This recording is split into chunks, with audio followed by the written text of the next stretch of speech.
সকলকে স্বাগত জানাচ্ছি প্রেত কথার 594 নম্বর এপিসোডে। আজকের এপিসোডে রয়েছে একটা অনেক বড় ঘটনা, যেটা সায়ক পাঠিয়েছে। সায়ক চক্রবর্তী ওই আগেও আমাদেরকে ঘটনা পাঠিয়েছে এবং এত সুন্দর ঘটনাও পাঠিয়েছে যে আপনি শুনলে অবাক হয়ে যাবেন, একটা পুরো রোমহর্ষক অ্যাডভেঞ্চারের মধ্যে দিয়ে যাবেন। এছাড়াও রয়েছে একটা গরুর ভূতের ঘটনা। শুনলে বড় অবাক লাগবে, ঘটনাটা বলেওছি আমি নিজের মতন করে গুছিয়ে অন্যরকমভাবে বলেছি। সো আশা করছি আজকের এই এপিসোডটা আপনাদের অনেক ভালো লাগবে। এছাড়া আমার কাছে একটা এক্সক্লুসিভ কন্টেন্ট আছে, কমেন্টে দেওয়া রইল, লিঙ্ক ক্লিক করে দেখে নিতে পারো। আমি গৌরব আছি তোমাদের সঙ্গে, সাউন্ডে সৌম্যদীপ, গ্রাফিক্সে অনিকেত। আজকের এপিসোড শুনতে একদম মিস করো না। এই সুন্দর একটা ঠান্ডা হাওয়ার ওয়েদারে আশা করছি এমন এপিসোড দেখতে বা শুনতে তোমাদের কিন্তু বেশ বেশ বেশ ভালো লাগবে। চলে যাচ্ছি আজকের ঘটনায়। প্রথম ঘটনায় যারা যারা ঘটনা পাঠিয়েছেন তাদের মধ্যে থেকে বেশ কিছু ভালো ভালো ঘটনা সিলেক্ট করে একটা বড় সড়ো এপিসোড আপনাদের জন্য রেডি করেছি। চলুন শোনা যাক আজকের এপিসোড। শুক্রবার এবং রবিবারের রাত মানেই ভয় পাওয়ার রাত উইথ গৌরব। জ্যোৎস্না রাতে যেটা সব থেকে সুন্দর দেখায় সেটার কাছে যেতে আমি, কারণ সুন্দরের মুখোশ পরেই সে আসে। যে আসে সে তোমায় আর ফিরতে দেয় না। এই ঘটনাটি ঠিক এরকম একটি থিমের উপর, অদ্ভুত একটি ঘটনা। শুনুন, কষ্ট লাগবে, খারাপ লাগবে, ভয়ও লাগবে, সব মিলেমিশে ঘটনাটি জমজমাট। যেভাবে লিখছেন সেভাবেই পড়ে শোনাচ্ছি। ঘটনা পাঠিয়েছেন বৃষ্টি, লিখছেন, গৌরবদা, আমি বৃষ্টি জানা, পূর্ব মেদিনীপুর জেলার এগরা থানার ছত্রী নামক গ্রামে থাকি। প্রিয় প্রেত কথা পরিবারের অন্যতম সদস্য এবং তোমার ঈশ্বর প্রদত্ত কণ্ঠের ঘনিষ্ঠ ভক্ত। এর আগে আমি একটি ঘটনা পাঠিয়েছিলাম, সেটি হয়তো প্রেত কথায় বলার উপযুক্ত বলে মনে করেননি, তাই শোনানো হয়নি। সাহস করে আবার একটি ঘটনা পাঠালাম। জানি না এই ঘটনা কতটা তোমার দৃষ্টিগোচর হবে। এটা প্রায় 37 বছর আগের ঘটনা। ঘটনাটি আমি আমার মায়ের কাছে শুনেছি। এটা মামার বাড়ির পাশে ঘটেছিল। এবার আসি ঘটনায়।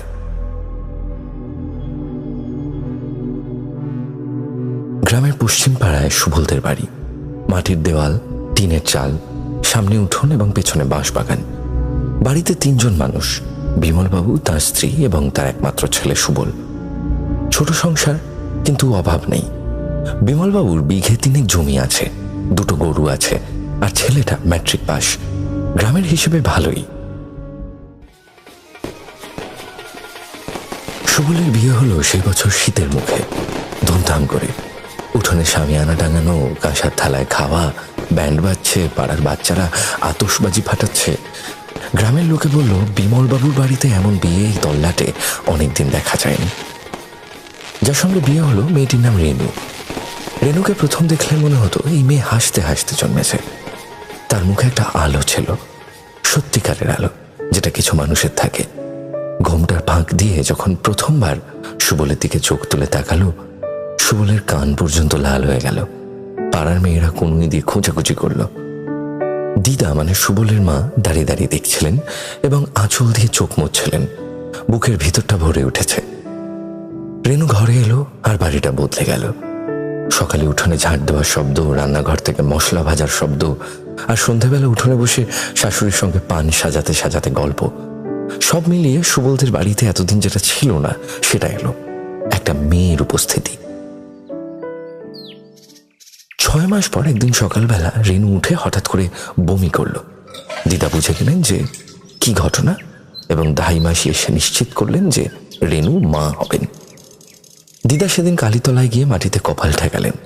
কাঁদতে কাঁদতে বললেন, মা, নাতি দে, সুস্থ নাতি দে। বিমলবাবু চুপচাপ মানুষ, মুখে কিছু বলেননি, কিন্তু সেদিন সন্ধ্যাবেলা উঠোনে বসে উনি তামাক টানতে টানতে তার ঠোঁটের কোণে একটা হাসি দিলেন, যেটা কেউ কোনোদিনও দেখেননি।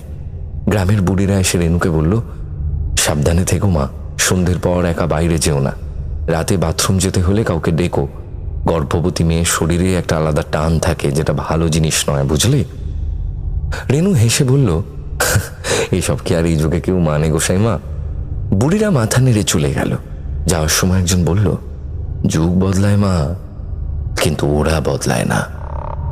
রেনু সে কথা শুনেনি, শুনলেও হয়তো হাসত।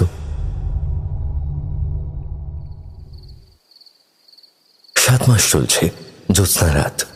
রেনুর ঘুম ভাঙলো, বাইরে যেতে হবে। আগেকার দিনে তো ঘরের মধ্যে বাথরুম ছিল না, তাই গ্রামগঞ্জে যেগুলো হতো আর কি, বাইরে বাথরুম থাকতো। তো রেনু উঠে সুবলের দিকে তাকালো এবং দেখলো যে সুবল ঘুমোচ্ছে। রেনু ভাবলো যে থাক, 2 মিনিটের কাজ।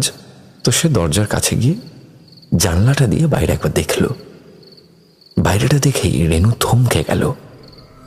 রেনু দেখলো বাড়ির বাইরে উঠোনে একটা গরু দাঁড়িয়ে আছে। সাদা গরু, সম্পূর্ণ সাদা, এতটা সাদা যে জ্যোৎস্নায় মনে হচ্ছে গরুটা জ্বলছে। গরুটা মাথা নিচু করে ঘাস খাচ্ছে ধীরে ধীরে, যেন কোনো তাড়া নেই।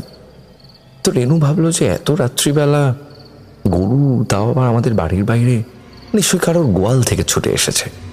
এবং রেনু ভাবলো যে না, বাইরে যাই এবং বাইরে গিয়ে গরুটাকে বেঁধে রাখি, পরের দিন সকালবেলা যার গরু হবে সে এসে নিয়ে যাবে। গ্রামে এরকমটা হয়। তো রেনু দরজা খোলে এবং দরজা খুলে উঠোনে নামে। রেনু যখন দরজা খুলে উঠোনে নামে, নেমে দেখছে বাইরে যে গরুটা ছিল ওই গরুটা নেই। গরুটা কোথাও নেই। আর চাঁদের আলোয় ওদের পুরো গোটা উঠোনটা ঝলমল করছে। এবার এত বড় একটা সাদা গরু, ওর তো লুকোনোর জায়গা নেই। সে কোথায় যাবে এত তাড়াতাড়ি? রেনু তো জাস্ট জানলা থেকে দেখে বাইরে বেরোলো। বাতাসের মধ্যে একটা গন্ধ আছে, ভেজা খড় আর গোয়াল ঘরের, যেটা স্বপ্নে আসে না। মানে রেনু এটা স্বপ্নে দেখেনি, রিয়েলি দেখেছে। এরপর আবার রেনুর সঙ্গে এরকম একটা ঘটনা ঘটে। এর 2 দিন পর রেনু আবার যখন রাত্রিবেলা টয়লেট করতে ওঠে, দেখে যে ওই একই গরু ওদের উঠোনে ঘাস খাচ্ছে। এই ঘটনাটা দেখার পর রেনু যখন আবার বাইরে যায়, বাইরে গিয়ে দেখছে গরুটা নেই। এরকম ঘটনা পরপর 2 বার হওয়ায় রেনু একটু অবাক হয় এবং অবাক হয়ে ও সুবলকে ডাকে এবং দিদাকে ডাকে এবং বলে যে দেখো, এরকম ব্যাপার, আমি একটা গরু দেখেছি, যে গরুটাকে আমি জানলা দিয়ে দেখছি কিন্তু ঘরের বাইরে বেরোলে আর দেখতে পাচ্ছি না, এবং এটাই নিয়ে আমার সাথে 2 বার ঘটলো। তো সবাই বললো রেনুকে যে দেখো, তোমার ঘুম ঠিক মতো হচ্ছে না, তো এই অবস্থায় হয় এরকমটা। রেনু চুপ করে গেল, কিন্তু তার চোখে সেই আলোটা যেটা রেনুর চোখে মুখে ছিল সেটা নিভে গেল, যেটা নিয়ে সে এই বাড়িটায় ঢুকেছিল। মেয়েটা যেন আর আগের মতো রইল না। দেখতে দেখতে ডেলিভারির রাত চলে এলো। মাঝখানে কিন্তু এরকম ঘটনা আর ঘটেনি। ঘরের মধ্যে দাইমাসি, দিদা সবাই রয়েছে। সুবল বাইরে বসে আঙুল কামড়াচ্ছে এবং ভেতর থেকে রেনুর গোঙানির শব্দ শোনা যাচ্ছে, আর মাঝে মাঝে চিৎকার, যেটা হয় বাচ্চা ডেলিভারি করার সময়। খানিকক্ষণ বাদে চারিদিক নীরব হয়ে যায়। দাইমাসি বেরোলেন, তার হাত কাঁপছে। তার মুখ দেখে বোঝা যাচ্ছে যে কোনো একটা খারাপ খবর নিয়ে তিনি এসেছেন। তিনি বললেন যে মা এবং সন্তান দুজনেই মারা গেছে। বাড়ির সবাই চিৎকার করে কান্নায় ভেঙে পড়ল, যেন বাড়িটার ভিতর থেকে কেউ প্রাণ কেড়ে নিয়েছে। সুবল দেয়ালে মাথা ঠেকিয়ে দাঁড়িয়ে রইল। সুবলের চোখ খোলা, কিন্তু সুবল যেন কিছুই দেখছে না। গ্রামের সব মানুষ ভাবল ভগবানের ইচ্ছে। ধীরে ধীরে করে বাড়িটা যেন কেমন ঝিমিয়ে পড়ল। অবশেষে বাড়ির লোকরা ঠিক করলো যে 1.5 বছর পর সুবলকে আবার বিয়ে দেওয়া হবে, এবং বিয়ে দেওয়া হলো। যার সঙ্গে বিয়ে হলো এবার, মেয়েটার নাম লক্ষ্মী। শান্ত মেয়ে, চুপচাপ মেয়ে। ও পৃথিবীটাকে এমন ভাবে দেখে যেন সব বোঝে কিন্তু কিছু বলে না। সুবলের ভাঙা জায়গাগুলো ও প্রথম দিন থেকেই চিনে নিল। 3 মাস পর লক্ষ্মী প্রেগনেন্ট হলো। আবার বাড়িতে খুশির খবর এলো, কিন্তু সেই খুশির নিচেও একটা ভয় এবার চেপে বসে আছে, যে ভয়টাকে কেউ নাম ধরে ডাকছে না। দিদা এবার অত্যন্ত সতর্ক, লক্ষ্মীকে একা বাইরে যেতে দেবেন না, এবং সুবলকে বলেছেন ছায়ার মতো থাকতে। 7 মাস হয়ে গেল। 7 মাসের মাথায় এরকমই একটি জ্যোৎস্না রাতে লক্ষ্মীর ঘুম ভাঙলো রাত্রিবেলা। লক্ষ্মীর কেন ঘুম ভাঙলো সেটা লক্ষ্মী নিজেও জানে না, যেন কেউ ডাকলো। লক্ষ্মী খাট থেকে নেমে ঘরের জানলার কাছে গেল। জানলা দিয়ে বাইরে তাকিয়ে দেখলো একটা গরু। সে গরুটা সাদা ধবধবে, ওদের উঠোনে দাঁড়িয়ে আছে এবং ঘাস খাচ্ছে। লক্ষ্মী চিৎকার করে উঠল, এই সুবল, সুবল, এই দেখো দেখো। সুবল ধরফর করে উঠে জানলায় গেল এবং গিয়ে দেখলো যে কিচ্ছু নেই। দুজনেই বাইরে দৌড়ে গেল এবং দেখলো উঠোনটা ফাঁকা, কোনো গরু নেই। লক্ষ্মী বলল, আমি এক্ষুনি দেখলাম এখানে একটা গরু ছিল। সুবল এবার হাঁটু ভেঙে বসে পড়ল উঠোনে, কারণ রেনুর কথা মনে পড়ে গেল সুবলের। ঠিক 7 মাস, ঠিক এরকমই একটা 7 নম্বর মাসে জ্যোৎস্না রাতে এই একই ঘটনা ঘটেছিল রেনুর সাথে। সুবল যেন বুঝে গেল কি হতে চলেছে, কিন্তু কিছু করার নেই, কিছু করার কোনোদিনই ছিল না। ডেলিভারির রাত, বাচ্চার কান্না শোনা গেল। ছেলে হয়েছে। দিদা বেরোলেন কোলে, বাচ্চাটা জীবিত। কিন্তু দিদার চোখ দেখে সুবলের আর কিছু জানার বাকি রইল না। লক্ষ্মী ছেলেটাকে পৃথিবীতে রেখে চলে গেছে, লক্ষ্মী মারা গেছে। একই বাড়ি, একইভাবে 2 বার একই ঘটনা। এবার আর কেউ ভগবানের ইচ্ছে বলল না, সবাই বলল যে তোমরা একজন তান্ত্রিকের কাছে যাও। তান্ত্রিক সব শুনে বললেন যে তোমাদের বাড়ির কাছে কি কোনো গরু মারা গেছিল, তোমাদের গোয়ালে বা তোমাদের বাড়ির পাশে? তো বললো যে হ্যাঁ মারা গেছিল, এমন তো গরু মারাই যায়। বলছে গরুর কি গলায় দড়ি বাঁধা অবস্থায় গরুটা মারা গেছিল? তো দিদা বলে যে হ্যাঁ এরকম তো হয়েছে। তখন তান্ত্রিক বলে যে দেখো, দড়ি বাঁধা নিয়ে যে গরু মরে তার আত্মা মুক্তি পায় না। এই ভূতটাকেই বলে গোভূত বা গোমুয়া, এবং এই গোমুয়া গর্ভবতী মেয়েদেরকে টানে। সেই সাদা গরু, ওটা গরু না, ওটা একটা টোপ। যে দেখে তাকে ওই গরু ছাড়ে না। তান্ত্রিক পুজো করলেন, বাড়ি বন্ধন করলেন। সুবল আর বিয়ে করেনি, ছেলেটাকে দিদার মাসিরা মানুষ করেছে। সুবল বেঁচে ছিল, কিন্তু বেঁচে থাকা আর বাঁচা এক জিনিস তো নয়। সেই ছেলে আজ বড় হয়েছে, বিয়ে করেছে, সুখে আছে। কিন্তু ছত্রী গ্রামে আজও একটা নিয়ম, জ্যোৎস্না রাতে উঠোনে সাদা কিছু দেখলে দরজা বন্ধ করো, তাকিও না, কারণ সে হয়তো তোমার জন্যই এসেছে, আর তুমি বাইরে পা রাখলে ফেরা নেই। শুক্রবার এবং রবিবারের রাত মানেই ভয় পাওয়ার রাত উইথ গৌরব।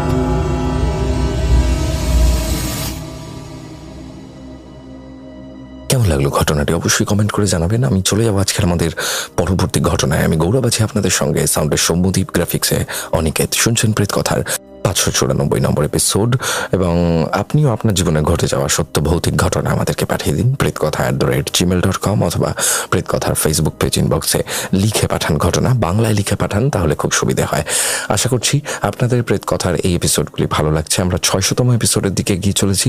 চলুন আজকের পরবর্তী ঘটনা শোনা যাক। শুক্রবার এবং রবিবারের রাত মানেই ভয় পাওয়ার রাত উইথ গৌরব। নমস্কার গৌরবদা, আমি সৌরকিরণ সাহা, তোমার প্রেতকথা চ্যানেলের একজন নিয়মিত শ্রোতা। আমি 2022 সাল থেকে তোমার চ্যানেলের শ্রোতা। তোমার ঈশ্বর প্রদত্ত কণ্ঠে শোনা ঘটনাগুলি আমার দৈনিক একাকিত্বের সঙ্গী। এতদিন তোমাকে ঘটনা পাঠানোর সাহস হয়নি। আজ সাহস করে আমার মায়ের মুখে শোনা তার জীবনের কিছু আশ্চর্য ঘটনা তোমার সাথে শেয়ার করব। ঘটনা সিলেক্ট হলে আমার পরিবারের অন্যান্য সদস্যদের অন্য কিছু অলৌকিক ঘটনাও পরবর্তীতে লিখে পাঠাবো। আমার মা যেভাবে ঘটনাটি বলেছেন সেভাবেই শুরু করলাম। আমি ঝুমা সাহা, ছোট থেকেই কৃষ্ণনগরে বড় হয়েছি। বিশেষ কারণে জায়গার নাম উল্লেখ করলাম না। আমি ছোট থেকেই দিদার কাছে থাকতে ভালোবাসতাম। আমার দিদাকে আমি দিদি বলে সম্বোধন করতাম। বাড়ির বড় মেয়ে হওয়ায় মা ছোট বোনকে নিয়ে ঘুমোতো এবং আমি বাবা মায়ের কাছে ঘুমোতাম না, দিদার কাছেই ঘুমোতাম। দিদার সঙ্গে খাওয়া, ঘুমোনো, ঘোরা সবই করতাম। দিদা যদি কোথাও বাইরে ঘুরতে যেত, আমিও যাওয়ার জন্য বায়না করতাম। আর যখন নিয়ে না যেত তখন আমি লুকিয়ে কান্নাকাটি করতাম। খুবই কষ্ট হতো আমার, কাউকে বলতে পারতাম না। এভাবেই আমার দিদা একদিন বৃন্দাবন ঘুরতে যাচ্ছিল। আমাকে প্রথমে সেভাবে বলেননি, পরবর্তীতে আমাকে জানায় যে সে ঘুরতে যাচ্ছে। তো মা দিদাকে বাসে তুলতে গেছিল এবং সেই সময় আমার মনে খুবই কষ্ট হচ্ছিল যে দিদা এরকম একা একা ঘুরতে যাচ্ছে, আমাকে নিয়ে যাচ্ছে না। তাই কষ্টে, অভিমানে আমি আমাদের বাড়ির একটা ঘরে বসে কাঁদছিলাম। বাড়ি এসে মা খুব খোঁজাখুঁজি করছিলেন এবং আমাকে পেয়ে মা বললেন যে আরে আমি তো আছি, কান্নাকাটি করতে নেই, দিদা চলে আসবে ঠিক। মনের মধ্যে কষ্ট, অভিমান সব নিয়ে বসেছিলাম ঘরের মধ্যে। হঠাৎ করে দেখি দিদা চলে আসছে, কারণ বাসটা একটু রাস্তা গিয়েই কোনো একটা অজ্ঞাত কারণে খারাপ হয়ে যায়। বাসের অন্যান্য সকল যাত্রীরা সবাই বাড়ি ফিরে আসে। দিদা বাড়ি চলে আসায় আমার খুব আনন্দ হয়েছিল সেই দিন। পরবর্তীতে কালের চক্রে দিন যেতে যেতে সময় বদলায়, আমার দিদারও বয়স বাড়ে এবং শারীরিক অবনতি ঘটতে থাকে। পরবর্তীতে আমরা বড় হই, আমার বিয়ে হয়। একদিন রাত্রিবেলায় খাওয়া দাওয়া শেষ করে আমি, আমার ছেলে এবং ছেলের বাবা আমরা তিনজন ঘুমিয়ে পড়ি। তখন এক প্রকার তন্দ্রাচ্ছন্ন ভাব। ঘুমের মধ্যে আমি একটা স্বপ্ন দেখি। স্বপ্নে দেখছি আমি গঙ্গার ধারে দাঁড়িয়ে আছি। গঙ্গার দুই পারে বসার জায়গা, সিঁড়ি বাঁধানো ঘাট। সিঁড়ি বাঁধানো ঘাটের ধারে কতগুলো বউ এবং আমি তাদের সঙ্গে গল্প করছি। হঠাৎ করেই আমার পাশে দিদা এসে বসে। আমি বুঝতে পারিনি তখন। দিদাকে দেখে আমি অবাকও হইনি বিশেষ। দিদা হঠাৎ করে আমাকে বলে, চল আমার সঙ্গে চল। আমি দিদার অনুগত, তাই তার কথা শুনে উঠে দাঁড়ালাম। তারপর সিঁড়ি দিয়ে জলের দিকে নেমে যাচ্ছিলাম। হঠাৎ করেই আমার কি মনে হলো, আমি দিদাকে বললাম, না আমি যাব না তোমার সঙ্গে, আমি কেন যাব? এই বলে এক ঝটকায় আমি হাতটা সরিয়ে নিই। আর এই কথাটা বলতে বলতেই স্বপ্নে আমার ঘুমটা ভেঙে যায় ফোনের আওয়াজে। ফোনটা এলো রাত্রি 1:20। আমার স্বামী ফোন ধরার সঙ্গে সঙ্গেই মা জোরে জোরে চিৎকার করে কান্না দিয়ে উঠল। আমি এক ঝাঁপে কাঠে উঠে বসলাম। তারপর জিজ্ঞাসা করলাম, কার ফোন এসেছে? কলটা কেটে গেল। তারপর আমি আবার ফোন করলাম। মা খুব কান্নাকাটি করছিল। আমায় কেঁদে বলল, তোর দিদা আর নেই, সেই জগৎ ছেড়ে পরলোক গমন করেছে। স্বপ্ন দেখে দিদা আমাকে ছেড়ে চলে গেল। তারপর আমরা আর ঘুমোতে পারলাম না। আমার যেখানে শ্বশুর বাড়ি, সেখান থেকে দিদার কাছে যেতে 2 ঘন্টা 30 মিনিট সময় লাগে। শীতের সকাল, ভোর হতে হতে দিদার কাছে পৌঁছে গেলাম। দিদাকে সবাই মিলে আমরা শ্মশানে নিয়ে গেলাম। আজও দিদাকে ভুলতে পারি না আমি। ভালোবাসার স্নেহে মানুষের মধ্যে এক আত্মার টান আসে। হয়তো সেই টানের জন্যই দিদা স্বপ্নে আমায় বলেছিল, চল আমার সঙ্গে। এই ছিল আজকের ঘটনা। শুক্রবার এবং রবিবারের রাত মানেই ভয় পাওয়ার রাত উইথ গৌরব।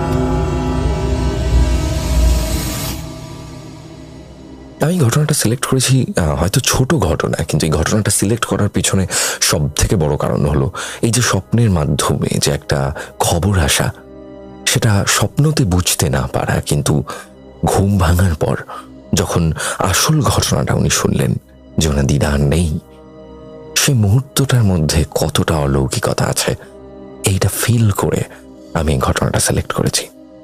অবশ্যই আপনারা কমেন্ট করে জানাবেন আপনাদের কেমন লাগলো এই ঘটনাটি। চলে যাচ্ছি এখন একটা বড় ঘটনায়। শুনুন, কানে হেডফোন দিয়ে রেডি হয়ে যান। প্লিজ কমেন্ট করবেন, একটু বেশি বেশি কমেন্ট চাই আমাদের। লাইক করবেন আর শেয়ার করবেন প্রেতকথার এপিসোডগুলিকে। প্রত্যেক শুক্রবার আর রবিবার ঠিক রাত 10টার সময় চলে আসবেন এপিসোড শুনতে। চলুন আজকের শেষ ঘটনাটা শোনা যাক। শুক্রবার এবং রবিবারের রাত মানেই ভয় পাওয়ার রাত উইথ গৌরব। হ্যালো গৌরব, আশা করি তুমি আর প্রেতকথা ফ্যামিলির সবাই ভালো আছো। অনেকদিন পর আবার একটি ঘটনা লেখার সময় পেলাম। কাজের চাপে গত কিছুদিন ধরে একেবারেই সময় বের করতে পারিনি। অবশেষে একটু ফাঁক পেয়ে এই ঘটনাটা লিখলাম। আশা করি এবারের ঘটনাটাও সবার ভালো লাগবে। এই ঘটনাটা আমার এক বন্ধুর ছোট ভাই রনির কাছ থেকে শোনা।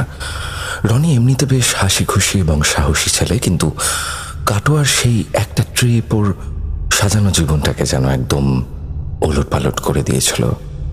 একদিন সন্ধ্যাবেলা রনির সাথে বসে কথা হচ্ছিল। বাইরে তখন মেঘলা আকাশ, চারপাশটা বেশ থমথমে। কথা বলতে বলতে রনি যখন এই হাড়হিম করা ঘটনাটা বলতে শুরু করলো, ওর গলার স্বরটাই বদলে গেল। আমি স্পষ্ট দেখছিলাম কথা বলতে বলতে ওর হাতগুলো কাঁপছে আর কপালে বিন্দু বিন্দু ঘাম জমছে।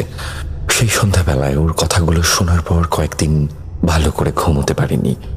এক অদ্ভুত ভয় আর অস্বস্তি আমার রাতের পর রাত ঘুম কেড়ে নিয়েছিল। আমি জানি না এই ঘটনাটি ঠিক কতটা সত্যি বা কতটা নিখুঁতভাবেও মনে রেখেছে, কারণ চরম আতঙ্কের মুহূর্তে মানুষের মস্তিষ্ক অনেক সময় অনেক কিছুই গুলিয়ে ফেলে।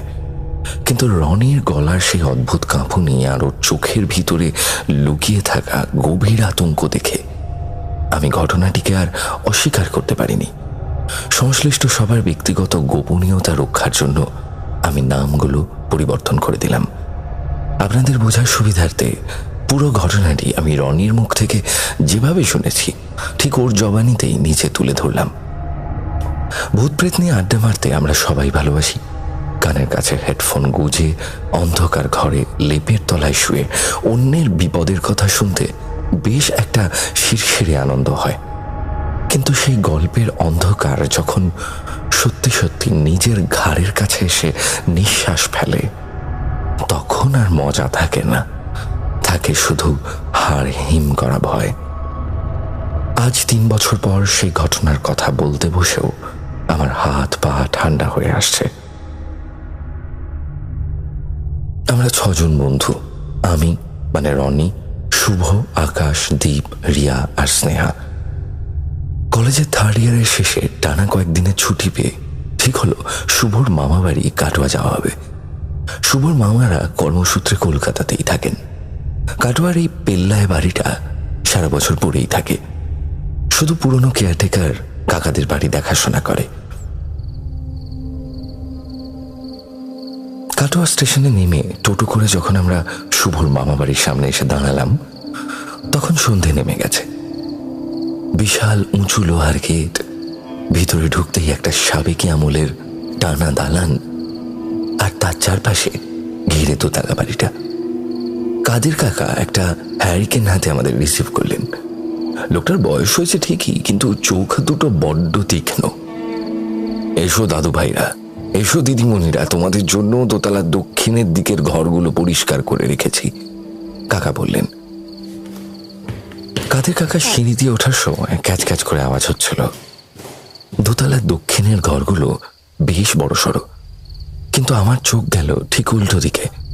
দোতলার একেবারে উত্তরের কোণে একটা ঘর, সেটা দরজায় দুটো পেল্লায় সাইজের মরচে ধরা তালা ঝোলানো। আকাশ স্বভাবতই একটু কৌতূহলী।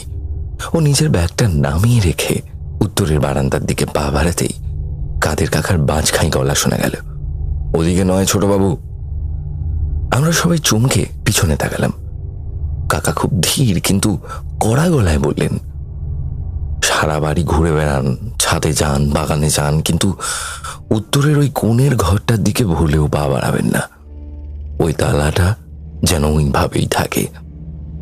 দীপ হেসে বলল, কেন কাকা, ওখানে গুপ্তদণ্টন আছে নাকি? কাকা কিন্তু হাসলেন না, মাথাটা একটু নিচু করে কাঁচুমাচু গলায় বললেন, আগে ছোটবাবু, সব কথা তো আর আমাদের চাকর বাকরদের মুখে মানায় না, তবে বড়বাবু ওই ঘরের দিকে যেতে কড়া বারণ করে গেছেন। আমাদের মতো গরিব মানুষের কথাটা একটু রাখবেন বাবু, ওদিকে ভুলেও পা বাড়াবেন না। এই বলে কাকা মাথা নামিয়ে আস্তে আস্তে নিচে নেমে চলে গেলেন। স্নেহা একটু বিরক্ত হয়ে বলল, আরে রনি, কাকা যখন বারণ করছেন তখন ওনার কথাটা শোন না। আমরা তো মোটে 2-3 দিনের জন্য একটু মজা করতে এসেছি, খামোকা বন্ধ ঘর ঘাটাঘাটি করে ঝামেলা বা কি লাভ? রাতের খাওয়া সেরে আমরা 6 জন ছাদে গেলাম আড্ডা দিতে। আকাশে মেঘলা চাঁদ, চারপাশে বড় বড় গাছপালার ছায়া, আর এক টানা ঝিঝি পোকার ডাক। মাদুর পেতে বসে আকাশ শুভর দিকে ঘুরে বলল, হ্যাঁ রে শুভ, তোর এই উত্তরের ঘরের কেসটা কি বলতো? কাকা এমন রিয়েক্ট করলো কেন? শুভ বেশ কিছুক্ষণ চুপ করে রইল। ওর মুখটা কেমন যেন গম্ভীর হয়ে গেছে। তারপর একটা দীর্ঘশ্বাস ফেলে বলল, ওই ঘরটা একসময় আমার দাদুর ছিল। তোরা তো জানিস না আসলে কি হয়েছিল ওখানে। রিয়া একটু সরে বসলো শুভর দিকে, বলল, কি হয়েছিল? শুভা বলতে শুরু করলো, আসলে আমি ছোটবেলা থেকেই বাবা মায়ের সাথে কলকাতায় থাকি, কিন্তু ছুটিতে মামা বাড়িতে এলে দাদু আমাকে চোখে চোখে রাখতেন। সারা গ্রাম আমাকে নিয়ে ঘুরে বেড়াতেন। দাদু আর দিদার সম্পর্কটাও খুব সুন্দর ছিল, কিন্তু আমার যখন ওই 8-9 বছর বয়স তখন দিদার ক্যান্সার ধরা পড়ল। অনেক কষ্ট পেয়ে ভুগে ভুগে দিদা মারা গেলেন। আমরা সবাই চুপ করে শুনছি। দিদার মৃত্যুর পর দাদু পুরো বদলে গেলেন। দাদু ওই উত্তরের ঘরটায় নিজেকে বন্দি করে ফেললেন। কারোর সাথে কথা বলতেন না, কাউকে ওই ঘরে ঢুকতে দিতেন না। কাদের কাকা দরজার বাইরে 3 বেলা খাবারের থালা রেখে আসতো, আর দাদু দরজা খুলে খাবার নিয়ে নিতেন। নিজের ঘর নিজেই পরিষ্কার করতেন। কেউ উকি মারার চেষ্টা করলে সাংঘাতিক রেগে যেতেন। তো বাড়ির সবার ধারণা ছিল দিদার শোকে দাদু ডিপ্রেশনে চলে গেছেন, কিন্তু আমার সেরকম লাগতো না। শুভর গলাটা একটু কেঁপে উঠল। শুভ বলল, মাঝে মাঝে দাদুর চোখ দুটো দেখতে পেতাম। দাদুর চোখে না কোনো দুঃখ বা কান্নার ছাপ ছিল না, বরং একটা অদ্ভুত পাগলাটে জেদ ছিল। মনে হতো দাদু কোনো একটা ঘোরের মধ্যে আছেন, বা কোনো একটা ভয়ানক নেশায় উনি মেতে আছেন। তো তখন ছোট মামা এখানে এসেছিল ছুটিতে। একদিন সকালবেলা অনেক ডাকাডাকির পরেও দাদুর সাড়া পেল না। তখন কাদের কাকাকে নিয়ে গিয়ে দরজাটা ভাঙা হলো। দরজা ভাঙার পর মামা দেখল দাদু ঘরের মাঝখানে মরে পড়ে আছেন। হার্ট অ্যাটাক হয়েছে, কিন্তু দাদুর চোখ দুটো ঠিকরে বাইরে বেরিয়ে আসছিল, আর মুখটা এমন করে হা করা ছিল যেন মৃত্যুর ঠিক আগের মুহূর্তে দাদু এমন কিছু দেখেছেন যা মানুষের সহ্য করার ক্ষমতার বাইরে। দাদুর শ্রাদ্ধের জন্য বড় মামা, ছোট মামা, আমার মা সবাই তখন ওই বাড়িতে জড়ো হলো। কিন্তু রাতের বেলায় কেউ শান্তিতে ঘুমোতে পারত না। মা বলতো মাঝরাতে ওই উত্তরের বন্ধ ঘর থেকে নাকি ভারী গলায় কারোর মন্ত্র পড়ার আওয়াজ আসতো। ছোট মামা একদিন রাত্রিবেলা জল খেতে ওঠার সময় স্পষ্ট দেখেছিল দাদুর ঘরের সামনে একটা কুচকুচে কালো 7 ফুট লম্বা ছায়া দাঁড়িয়ে আছে। ছায়াটার কোনো মুখ ছিল না, শুধু চোখের জায়গায় দুটো জ্বলন্ত লাল আংড়ার মতো আলো। বাড়ির পরিবেশটা একদম বিষাক্ত হয়ে উঠেছিল। সবসময় একটা পচা গন্ধ পাওয়া যেত দোতলায়। সবার মনে হতো কেউ একজন সারাক্ষণ তাদের উপর নজর রাখছে। বড় মামা বুঝতে পারে দাদু তন্ত্র সাধনা করতে গিয়ে দিদার আত্মার বদলে এমন কিছু একটা ডেকে এনেছে যেটা এই পৃথিবীর নয়, আর সেটা ওই ঘরেই আটকে আছে। বড় মামা আর এক মুহূর্ত দেরি করেননি। বীরভূম থেকে একজন নামকরা তান্ত্রিককে ডেকে আনেন। তান্ত্রিক ওই ঘরে ঢুকেই নাকি দরদর করে ঘামতে শুরু করেছিল। সে বড় মামাকে স্পষ্ট বলে, যা ঢুকেছে তাকে তাড়ানো আমার সাধ্য নেই, তবে আমি একে এই ঘরেই চিরকালের মতো বন্দি করে দিতে পারি। এরপর তান্ত্রিক সারা রাত ধরে পুজো করে। দরজায় বিশেষ মন্ত্র পড়া পেরেক পুঁতে দুটো পেল্লায় তালা ঝুলিয়ে দেয়। তারপর থেকে ওই ঘরে আর কেউ ঢোকেনি। কাদের কাকা ওই জন্যই আমাদেরকে ওই ঘরের দিকে যেতে এত বারণ করছিল। শুভর কথা শেষ হতেই ছাদের উপর থেকে একটা দমকা কনকনে ঠান্ডা হাওয়া বয়ে এলো। মেঘের আড়ালে চাঁদটা ঢাকা পড়ে ছাদটা বেশ অন্ধকার হয়ে এসেছে। ঠিক সেই মুহূর্তে ছাদের নিচের দোতলার বারান্দা থেকে একটা খুব ক্ষীণ অস্পষ্ট আওয়াজ আমাদের কানে ভেসে এলো। মনে হলো পুরনো কোনো ভারী কাঠের দরজা একটু ফাঁক হলো, বা কোনো পুরনো আরামকে দ্বারা দুলছে। আমরা 6 জন ছাদের একবারে ধারে গিয়ে নিচের দোতলার বারান্দার দিকে উঁকি মারলাম। অন্ধকারে কিছু বোঝা যাচ্ছে না। আকাশ ফিসফিস করে বলল, আওয়াজটা কোথা থেকে এলো রে? আমি খুব সাবধানে কাঁপা গলায় বললাম, মনে হলো উত্তরের বারান্দা থেকে। ছাদের উপর ওই আওয়াজটা শোনার পর আমাদের আড্ডাও খানিক ব্যাকআপ হয়ে গেল। সেদিন রাতে আর কেউ উত্তরের বারান্দার দিকে যাওয়ার সাহস দেখায়নি। কিন্তু আসল গন্ডগোলটা বাঁধল ঠিক তার 2 দিন পর। তৃতীয় দিন রাতে প্রায় ওই 2:30 নাগাদ বাইরে তুমুল বৃষ্টির সাথে ঘন ঘন বাজ পড়ছে। সন্ধ্যা থেকেই লোডশেডিং, ইনভার্টারটাও ঘন্টাখানেক আগে জবাব দিয়ে দিয়েছে। মোবাইলের ফ্ল্যাশ লাইটের আলোয় আমরা 6 জন গোল হয়ে বসে আড্ডা মারছিলাম, কিন্তু কারো মনে কোনো শান্তি নেই। ওই বাড়ির দম বন্ধ করা পরিবেশটা যেন আমাদেরও চেপে ধরছিল। হঠাৎ করেই আকাশ উঠে দাঁড়িয়ে বলল, আর ভালো লাগছে, চল না ভাই উত্তরের ওই ঘরটা আজকে রাতে খুলে দেখি। কাদের কাকা তো নিচে নাক ডাকি ঘুম হচ্ছে। শুভ আঁতিয়ে উঠল, এই তুই কি পাগল হয়েছিস? তোকে বললো না যে দাদু ওখানে কিভাবে মারা গেছিল? প্লিজ ভাই ওই ঘরের দিকে যাস না। কিন্তু আকাশ আর দীপ তখন অ্যাডভেঞ্চারের নেশায় ফুটছে। দীপ বলল, আরে ভাই তোর দাদু মারা গেছেন কত বছর আগে, ওখানে এখন আর ইঁদুর আরশোলা এগুলো ছাড়া কিচ্ছু নেই। কাকা হয়তো ওই ঘরে নিজের জিনিসপত্র লুকিয়ে রাখে, দেখ তাই জন্য আমাদের আদিকালের ভূতের ভয় দেখাচ্ছে। চল তো। রিয়া আর স্নেহা ভয় প্রায় গুটিয়ে গিয়েছিল। স্নেহা কাঁদো কাঁদো গলায় বলল, না তোরা যাচ্ছিস যা, আমরা কিন্তু যাব না। আমি বুঝলাম আকাশ যা ঘাটতারা ছেলে, ও একা হলেও যাবে, আর এই বিশাল পুরনো অন্ধকার বাড়িতে আলাদা আলাদা থাকাটা বোকামি হবে। অগত্যা আমি বললাম, ঠিক আছে চল, কিন্তু দেখ সবাই কিন্তু একসাথে যাব, কেউ একা ঘরে থাকবো না। আমরা সবাই 4টে মোবাইলের ফ্ল্যাশ লাইট জ্বেলে পা টিপে টিপে উত্তরের বারান্দায় এসে দাঁড়ালাম। বৃষ্টি আর ঝোড়ো হাওয়ার আওয়াজে আমাদের পায়ের শব্দ ঢাকা পড়ে যাচ্ছিল।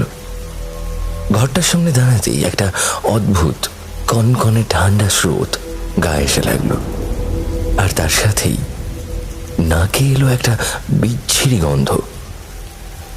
বহুদিনের পুরনো স্যাঁতস্যাঁতে ধুলো আর পচা মাংসের গন্ধ মেশালে যেরকম একটা গন্ধ হয়, ঠিক সেরকম।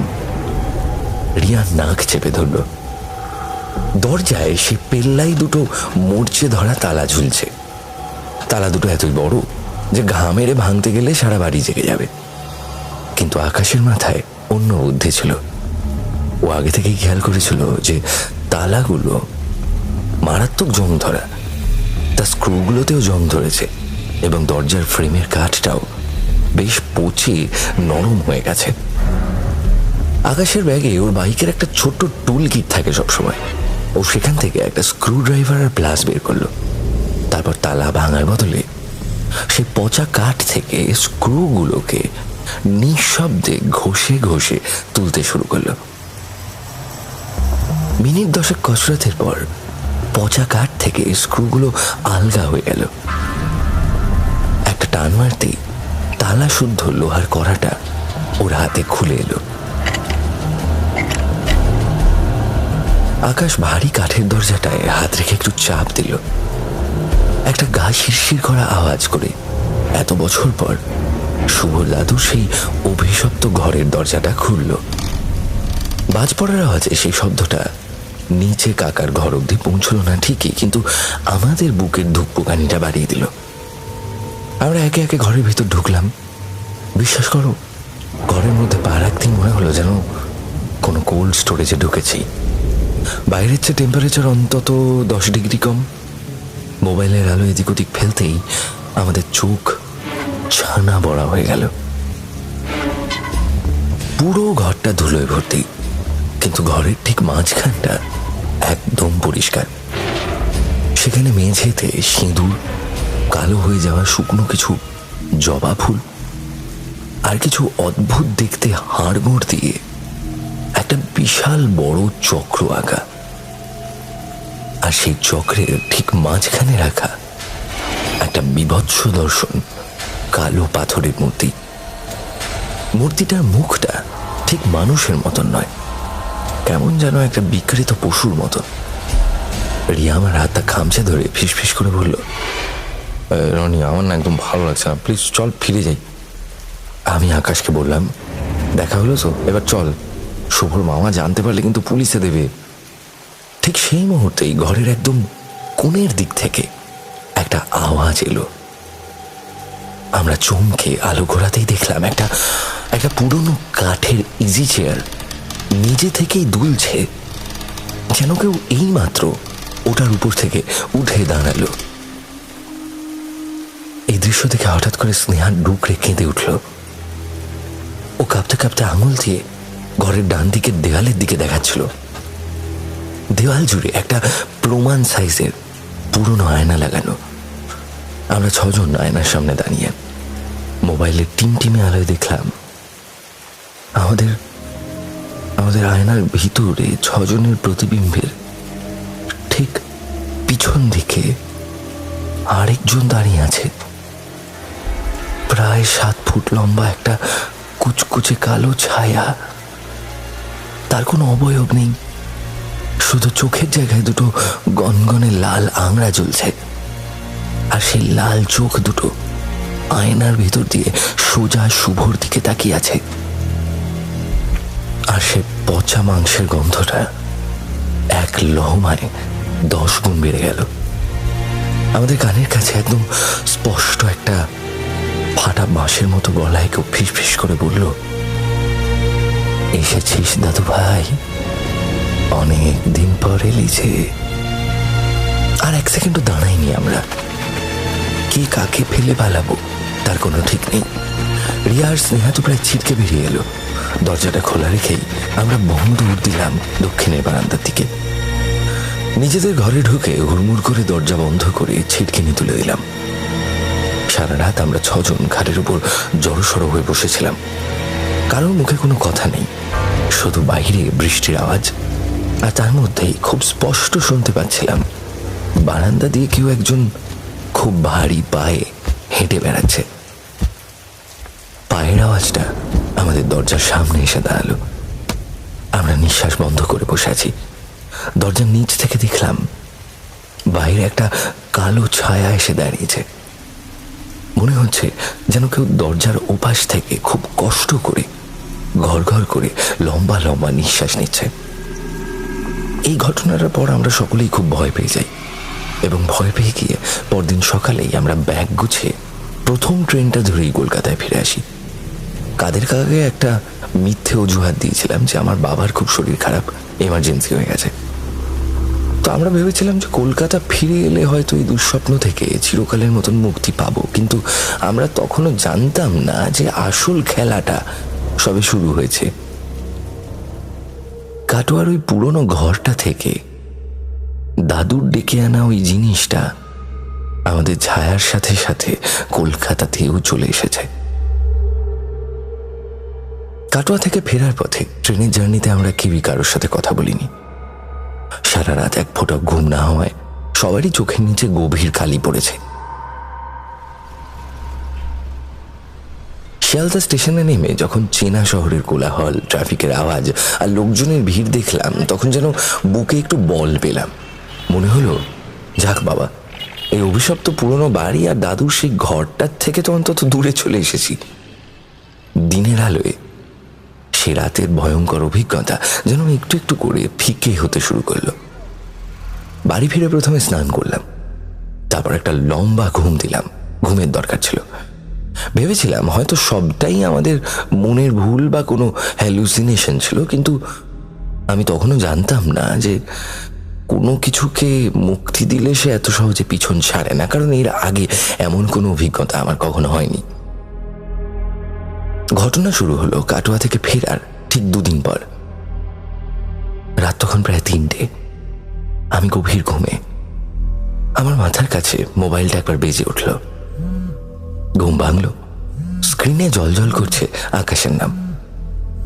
আকাশ এমনিতে ভীষণ ক্যাজুয়াল আর সাহসী ছেলে। রাত বিরেতেও সচরাচর কাউকে ফোন করে না। তো আমি ফোনটা ধরলাম। ঘুম জড়ানো গলায় ফোনটা ধরতেই ওপাশ থেকে একটা গোঙানির মতো আওয়াজ এলো। আমি বললাম যে, হ্যালো আকাশ। ফোনের ওপাশ থেকে আকাশ বলল, রনি ভাই, আমাকে বাঁচা। আকাশের গলাটা এমন ভাবে কাঁপছে যে আমি প্রথমে চিনতেই পারিনি। আমার ঘুম উড়ে গেল এরকম আওয়াজ শুনে। ধরফর করে বিছানায় উঠে বসলাম। বললাম, কিরে, কি হয়েছে, কাঁদছিস কেন? ফোনের উপাস থেকে আকাশ বলল যে, ভাই, ও আমার ঘরে এসেছে, কাটোয়ার জিনিসটা আমার ঘরে। আকাশ হাঁপাচ্ছিল। ওর ব্যাকগ্রাউন্ড থেকে একটা অদ্ভুত খসখসে আওয়াজ শুনতে পাচ্ছিলাম আমি। গলা নামিয়ে বললাম যে, শান্ত হ, আগে শান্ত হ। কি বকছিস তুই? তুই তো নিজের বাড়িতে আছিস, নিজের ঘরে আছিস। হয়েছেটা কি খুলে বল। এরপর আকাশে বলল, তাতে আমার ভয় লাগতে শুরু করলো। আকাশের ঘরের একটা কোণে নাকি একটা পুরনো দিনের ভারী কাঠের আলমারি আছে। রাত্রিবেলা ওর ঘুম আসছিল না। ও শুয়েছিল, এপাশ ওপাশ করছিল। হঠাৎ করে ও শুনতে পায় ওই কাঠের আলমারির ভিতর থেকে একটা খামচে ধরার আওয়াজ আসছে, যেন কেউ আলমারির ভিতর থেকে নখ দিয়ে আলমারির ভিতরের কাঠ আঁচড়াচ্ছে। প্রথমে ও ভেবেছিল ইঁদুর, উঠে গিয়ে পাল্লায় একটা থাপ্পড় মারে, কিন্তু আওয়াজটা তখন থেমে গেলেও ও যেই আবার বিছানায় এসে শুয়েছে, আবার সে আওয়াজ। আমি জিজ্ঞাসা করলাম, তারপর কি হলো? আকাশ বলল, আমি বিরক্ত হয়ে আলমারির দরজাটা হ্যাঁচকা টান মেরে খুলি। রনি, বিশ্বাস কর, আমার আলমারির ভিতর আমার কোনো জামা কাপড় ছিল না। তার বদলে ভিতর থেকে ঝুলছিল একটা পচা স্যাঁতস্যাঁতে লাল পেরে শাড়ি, আর ঠিক সেই কাটোয়ার ঘরের মতো একটা পচা মাংসের না উদ্ভট গন্ধ পুরো ঘরটা ছড়িয়ে গেল। আমি ঢোক গিলে বললাম, তারপর? শাড়িটার ভিতর থেকে হঠাৎ দুটো বরফের মতো ঠান্ডা শুকনো হাত বেরিয়ে এলো ভাই। হাত দুটো আমার গলাটা চেপে ধরে আলমারির ভিতর আমাকে টানতে শুরু করেছিল। আমি ঝটকা মেরে ছিটকে বেরিয়ে এসেছি ভাই। ঘরের দরজা খুলে বারান্দায় চলে এসেছি। আমি আর ওই ঘরে ঢুকবো না ভাই। ও ভিতরেই আছে, ভিতরে আলমারির ভিতর বসে আছে ভাই। আমি স্পষ্ট ওর নিঃশ্বাসের আওয়াজ পাচ্ছি। সেদিন রাতে আমি আর ঘুমোতে পারিনি। এমন কথা শুনলে ঘুম হয় নাকি? সকাল হতেই আমি বেরিয়ে পড়লাম। আকাশকে নিয়ে আমাদের পাড়ার একটা চায়ের দোকানে গিয়ে বসলাম। আকাশের চোখের কোণ দুটো বসে গেছে, গলার কাছে একটা কালছিটে দাগ। ওগুলো যে ওর নিজের হাতের দাগ নয় সেটা তো বোঝাই যাচ্ছে। আমরা যখন বসে আলোচনা করছি যে করা কি যায়, তখনই রিয়ার ফোন এলো। রিয়ার গলাটা খুব চিন্তিত। রিয়া বলল, স্নেহা আমাদের কোনো মেসেজের রিপ্লাই দিচ্ছে না। আমি ওর মাকে ফোন করেছিলাম। কাকিমা বলল, স্নেহা নাকি কাল রাত থেকে বাথরুমের দরজা বন্ধ করে বসে আছে, কারোর সাথে কোনো কথা বলছে না। আমরা আর এক মুহূর্ত দেরি করলাম না, সোজা স্নেহার বাড়ি ছুটলাম। স্নেহার মা আমাদের দেখে কেঁদে ফেললেন, বললেন, দেখ না বাবা, কাল রাত থেকে মেয়েটার কি হলো, বাথরুমের এক কোণে বসে আছে, কিছুতেই বেরোচ্ছে না। তো আমরা গিয়ে স্নেহাকে অনেক বোঝালাম, জোর করে বাথরুমের দরজা খুলিয়ে স্নেহাকে বাইরে বের করে আনলাম। স্নেহার এরকম অবস্থা দেখে আমাদের বুক কেঁপে উঠল। স্নেহার ওই সুন্দর মুখটায় যেন কোনো রক্ত নেই, ফ্যাক ফ্যাক করছে মুখটা, চোখের দৃষ্টি শূন্য।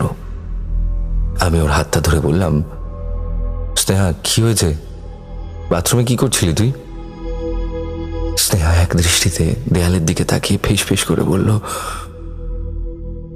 ও আমার মুখটা নিতে চায় রনি, ও আমাকে ছাড়বে না। রিয়া ওকে জড়িয়ে ধরলো, জড়িয়ে ধরে বলল, কে তোর মুখ নিতে চায়? কি বলছিস এসব? স্নেহা হঠাৎ করে আমার হাতটা শক্ত করে চেপে ধরল। ওর নখগুলো যেন আমার চামড়ায় বসে যাচ্ছিল, আমার ব্যথা লাগছিল। ও বলল,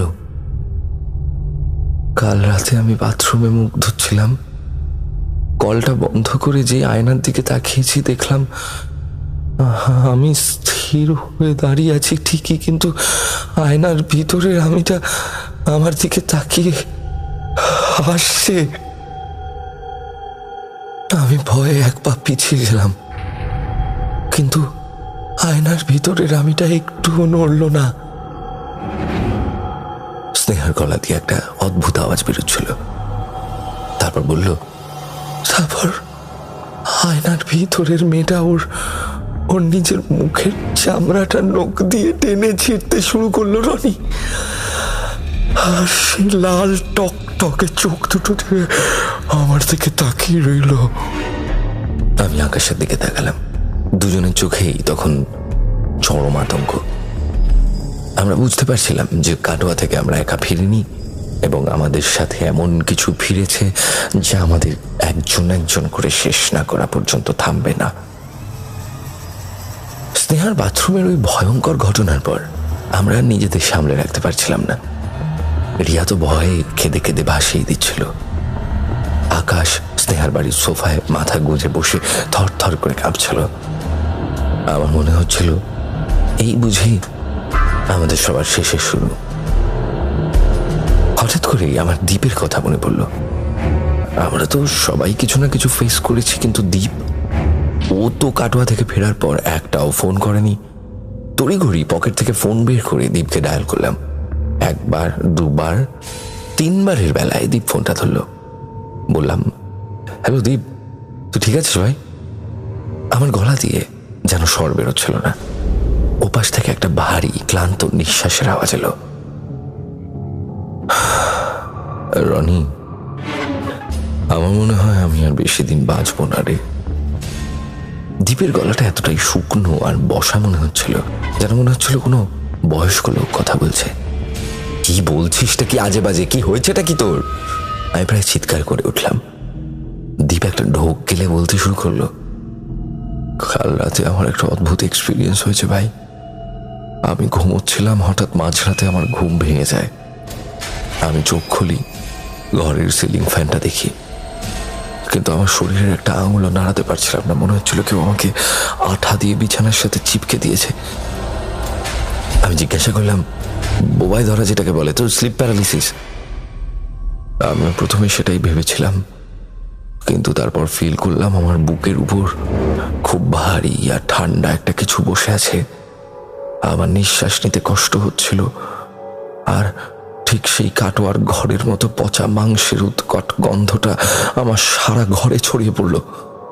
আমি চোখ ঘোরাতে পারছিলাম না, কিন্তু বুঝতে পারছিলাম জিনিসটা আমার বুকের উপর বসে আমার মুখের একদম কাছে ঝুঁকে পড়েছে। আর তারপর একটা ফাটা বাঁশের মতো গলা আমার কানের কাছে হিস করে বলল, তোর রক্ত খুব মিষ্টি রে, তোকে সবার শেষে খাবো।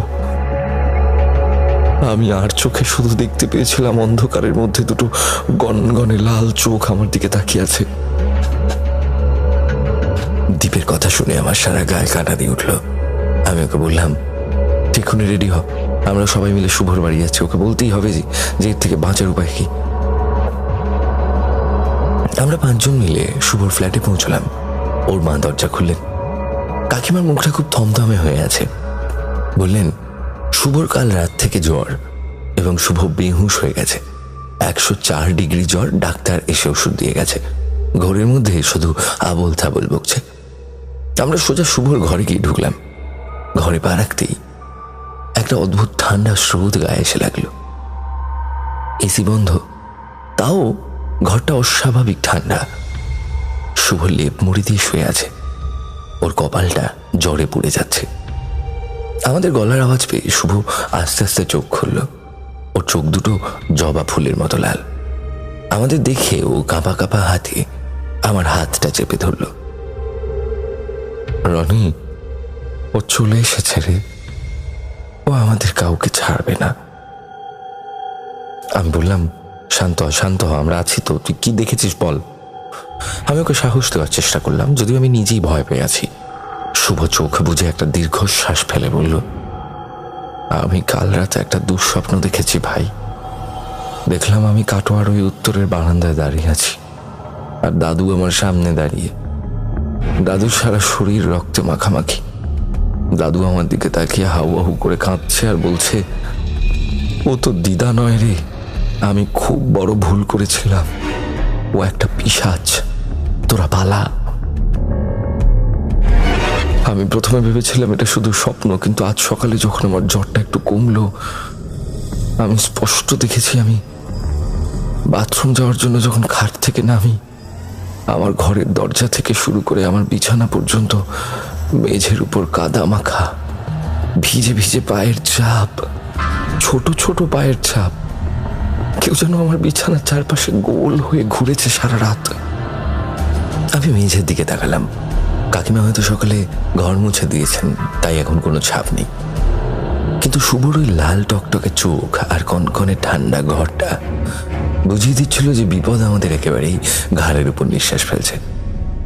শুভ আমার হাতটা আরো শক্ত করে চেপে ধরে বলল, রনি, কাল রাতেও তোদের কাছে গেছিল, আজ রাতেও তোর কাছে যাবে, সাবধানে থাকিস। শুভর বাড়ি থেকে ফেরার সময় রাত প্রায় 8টা। আমরা 5 জনেই ঠিক করেছিলাম যে আজ যে যার বাড়িতে সাবধানে থাকবো, কিন্তু মনে মনে সবাই জানতাম যে সাবধানে থাকাটা তো আসলে একটা মিথ্যে সান্ত্বনা মাত্র। দরজা জানলা বন্ধ করে দিলেই যে সেই জিনিসটাকে আটকানো যাবে না, সেটা গত কয়েকদিনে আমরা হাড়ে হাড়ে বুঝে গেছি। রাত তখন 11:45। আমি নিজের ঘরে বসে ল্যাপটপে কিছু একটা করার চেষ্টা করছিলাম। মন ঘোরাতে হঠাৎ করে রিয়ার ফোন এলো। ফোন ধরতেই রিয়া চিৎকার করে উঠল ওপাশ থেকে, বাঁচা বাঁচা বলে। আমি চমকে উঠে বললাম যে, ওই যেটা কি বলবি? রিয়া ফুপিয়ে কাঁদতে কাঁদতে বলল, রিয়া ল্যাপটপে কাজ করছিল। রিয়ার ল্যাপটপ স্ক্রিনে একটা অবয়ব দেখা যাচ্ছে, যে অবয়বটা আসলে রিয়ার পিছনে দাঁড়িয়ে আছে। স্ক্রিনে সেটা রিফ্লেকশন আসছে, কিন্তু পিছন ঘুরতেই রিয়া তাকে দেখতে পাচ্ছে না। আমি চিৎকার করে বললাম, ল্যাপটপটা বন্ধ করে দিয়ে ঘর থেকে বেরিয়ে যা। কিন্তু রিয়া জানালো ওর মা বাবার ঘরের দরজা বাইরে থেকে কেউ লক করে দিয়েছে, আর একা রিয়া ওর নিজের ঘরে আটকে গেছে। এরপর হঠাৎ করে একটা বিকট যান্ত্রিক আওয়াজ হলো ফোনের উপাশ থেকে, যেন কেউ রিয়াকে সজোরে ধাক্কা মেরে ফেলে দিল। তারপর ফোনটা কেটে গেল। আমি পাগলের মতন আবার কল করলাম, কিন্তু ফোনটা সুইচ অফ। রিয়ার ফোনটা কাটার পর আমার সারা শরীর থরথর করে কাঁপছে। ঠিক সেই মুহূর্তেই আমার ঘরের লাইটটা কয়েকবার দপদপ করে নিভে গেল। লোডশেডিং নয়, ভোল্টেজ কমে গেছে। হঠাৎ করেই আমার ঘরে একটা পচা মাংসের গন্ধ ভেসে এলো, আর তার সাথে ঘরের তাপমাত্রাটা অস্বাভাবিকভাবে কমে এলো। আমি খাটের উপর কুঁকড়ে বসে আছি। হঠাৎ শুনলাম আমার ঘরের মেঝাতে কেউ হাঁটছে। মনে হলো কেউ একজন কাঁদার উপর দিয়ে খালি পায়ে হাঁটলে যেমন আওয়াজ হয় তেমন কিছু হচ্ছে। আমি টর্চ জ্বেলে মেঝের দিকে দিলাম। আমার রক্ত হিম হয়ে গেল। মেঝের উপর রক্ত মাখা কাদা পায়ের ছাপ। ছাপগুলো আমার ঘরের দরজা থেকে আমার খাটের দিকে গিয়ে এসছে, কিন্তু ঘরের মধ্যে আমি ছাড়া আর কেউ নেই। আমি চিৎকার করতে চাইলাম, বুঝলাম যে আমার সাথেও এবার একই ঘটনা ঘটছে, কিন্তু গলা দিয়ে কোনো আওয়াজ বেরোলো না। পায়ের ছাপগুলো ঠিক আমার বিছানার পাশে এসে থামলো। তারপর আমি অনুভব করলাম আমার খাটের তোষকটা একদিকে একটু ডেপে গেল, যেন কেউ একজন ঠিক আমার পাশেই আমার বিছানায় এসে বসেছে। আমার কানের একদম কাছে একটা নিঃশ্বাস পড়ল, আর একটা গলার স্বর আমায় ফিস ফিস করে বলল, অনেক পালিয়েছিস, এবার ফেরার পালা। অনেক পালিয়েছিস, এবার ফেরার পালা। দাদু ভাইরা, তোদের দাদু যে তোদের ডাকছে। হঠাৎ আমার মনে হলো আমার গলাটা কেউ যেন সজোরে চেপে ধরেছে। আমার দম বন্ধ হয়ে আসছিল। ঠিক তখনই আমার হাতের ধাক্কায় টেবিলের উপর থাকা ছোট্ট গণেশের মূর্তিখানা নিচে পড়ে গেল। একটা জোরালো শব্দ হতেই সে অদৃশ্য চাপটা আলগা হয়ে গেল। আমি কোনো মতে ঘর থেকে বেরিয়ে বাইরের বারান্দায় এসে দাঁড়ালাম। সারা শরীর ঘামছে। কিছুক্ষণ পর দীপের ফোন এলো। ও জানালো আকাশ আর স্নেহার অবস্থা খুব খারাপ। আমরা বুঝতে পারলাম আমাদের হাতে আর সময় নেই। আজ রাতের মধ্যেই যদি কোনো ব্যবস্থা না করি, কালকের সূর্য আমাদের কারোর কপালেই জুটবে না। ভোর হওয়ার আগেই আমরা সবাই শুভদের বাড়িতে জড়ো হলাম। রিয়া কোনো মতে প্রাণ হাতে করে পালিয়ে এসেছে। ওর গলায় 5টা আঙুলের কালশিটে দাগ দেখা যাচ্ছে। শুভ তখন জ্বরের ঘোরে কাঁপছে। বড় মামা সকালে আমাদের এই দশা দেখে আর সত্যটা লুকিয়ে রাখতে পারলেন না। তিনি বললেন, তোরা যে কি বিপদ ডেকে এনেছিস তোরা জানিস না। আমি একজন পীর বাবাকে চিনি, যিনি এইসব অশুভ শক্তি নিয়ে ডিল করায়। আজ ওনার কাছে যেতেই হবে। বড় মামার কথা শুনে আমরা আর এক মুহূর্ত দেরি করলাম না।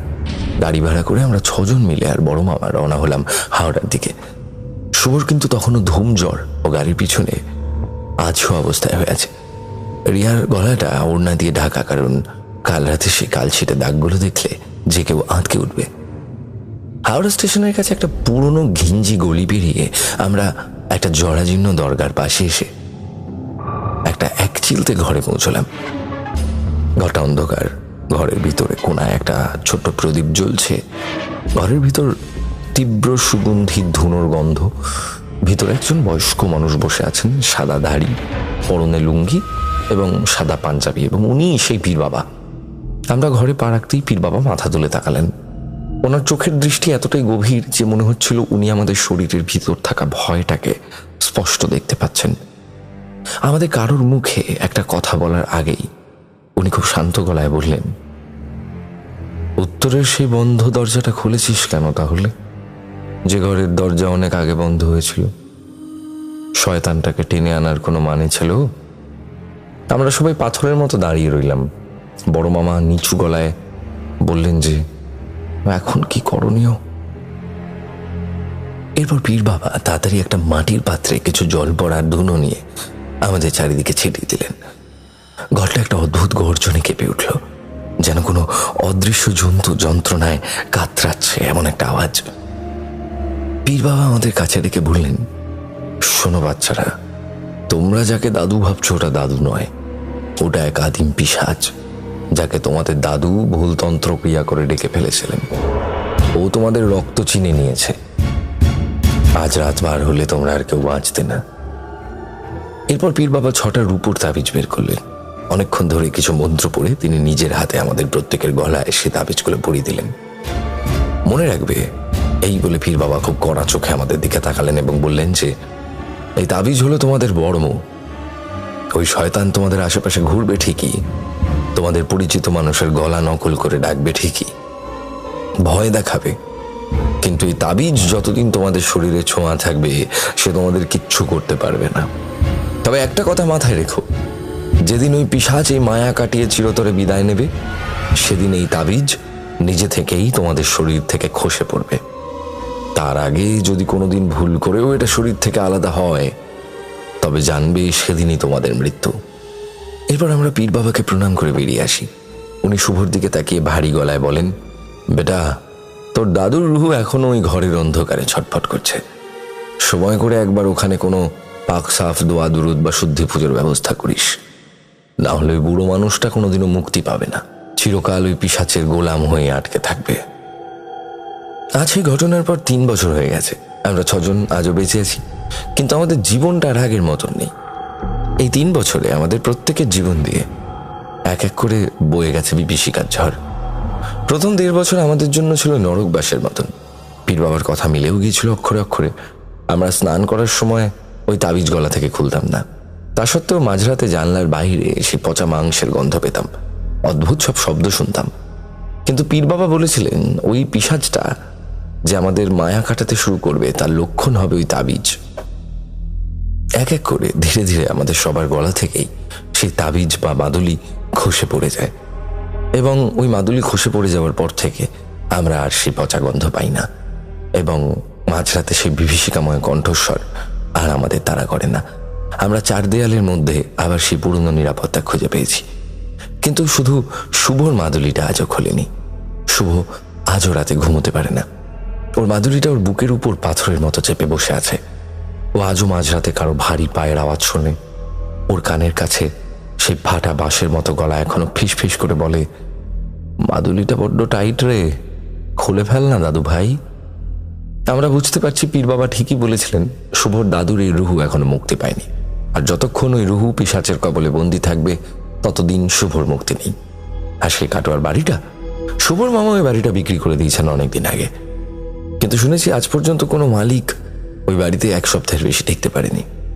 উত্তরে সে অভিশপ্ত ঘরের দরজাটা নাকি আজও মাঝরাতে নিজে থেকেই খুলে যায়। আজও অন্ধকারের ওপার থেকে কেউ একজন অপেক্ষায় থাকে আমাদের 6 জনের মধ্যে শুধু সেই শেষ মানুষটার জন্য, যার গলার মাদুলিটা আজও খোলেনি। এটাই ছিল আজকের ঘটনা। আপনাদের ভালোবাসার প্রতিক্রিয়া পেলে সামনে আরো লিখতে উৎসাহ পাবো। শেষে ছোট্ট একটা কথা, অজানার পেছনে অকারণে ছুটবেন না। সব রহস্য জানতেই হবে এমন নয়, কিছু রহস্য দূরে থাকাই ভালো।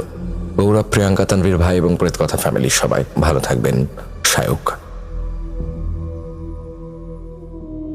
শুক্রবার এবং রবিবারের রাত মানেই ভয় পাওয়ার রাত উইথ গৌরব। শুনলেন সায়কের ঘটনা। সায়ক কিন্তু আমাদের খুব স্পেশাল একজন স্টোরি সেন্ডার। ওর ঘটনাগুলো সবকটাই ভালো হয়। এর আগেও ওর ঘটনা আপনারা শুনেছেন। সায়ক কিন্তু একদম নতুন স্টার আমাদের। তো সায়কের এই ঘটনাটা আমার খুব ভালো লেগেছে। আশা করছি আপনাদের সকলের অনেক ভালো লেগেছে আজকের এই ঘটনা। আমি চলে যাচ্ছি একটু শাউট আউট সেকশনে। শাউট আউট সেকশনে যাওয়ার আগে মনে করিয়ে দিয়ে আমাদের ঘটনা পাঠানোর জন্য মেইল করুন prettkatha@gmail.com অথবা প্রেতকথার ফেসবুক পেজ ইনবক্সে লিখে পাঠান ঘটনা। সমস্ত লিঙ্ক দেওয়া রয়েছে ডেসক্রিপশন সেকশনে, সেখান থেকে আমাদেরকে খুঁজে পাওয়া খুবই সহজ। টিনা বার লিখছেন, আজকে আমার পরীক্ষা ছিল, আমার পরীক্ষাটা খুব ভালো হয়েছে। প্রেত কথার নতুন এপিসোড এলো, আজকের দিনটা ভালো কাটলো। আমি কালনা থেকে বলছি, আমার নামটা নিয়েও, আমার নাম টিনা। হাই টিনা।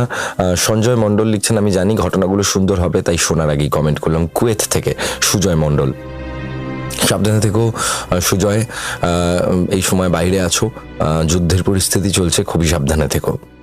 পুষ্পিকা কমেন্ট করেছেন বাংলাদেশ থেকে, তোমাকে একটা কথা বলছি দাদা ভাই, এই প্রেত কথা একদিন উন্নতির চরম শিখরে পৌঁছাবে।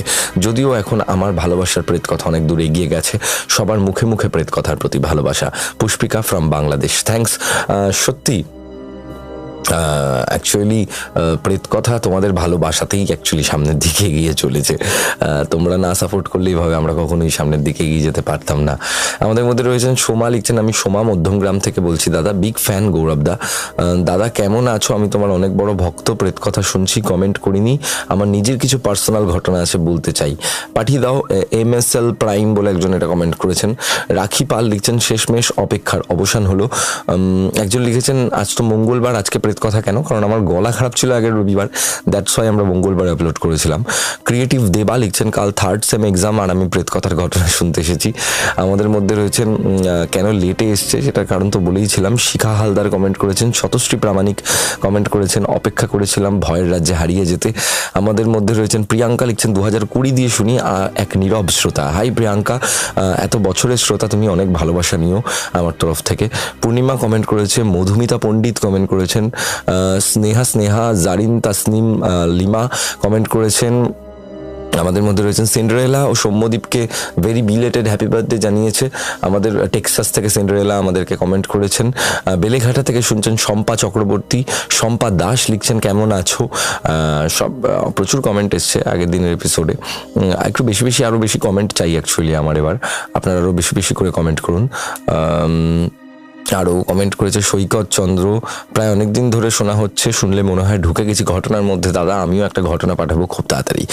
থ্যাংকস আ লট, খুব তাড়াতাড়ি ঘটনা পাঠিয়ে দাও। আজকের মতো এপিসোড এখানে শেষ করছি। আমি গৌরব ছিলাম আপনাদের সঙ্গে, সাউন্ডে সৌম্যদীপ, গ্রাফিক্সে অনিকেত। প্রত্যেক শুক্রবার এবং রবিবার ঠিক রাত 10টার সময় প্রেত কথার অফিসিয়াল ইউটিউব চ্যানেল এবং রাত 11টার সময় স্পটিফাইতে প্রেত কথার এপিসোড আসতে থাকে। এখানে গল্প নয়, ঘটনা শোনানো হয়।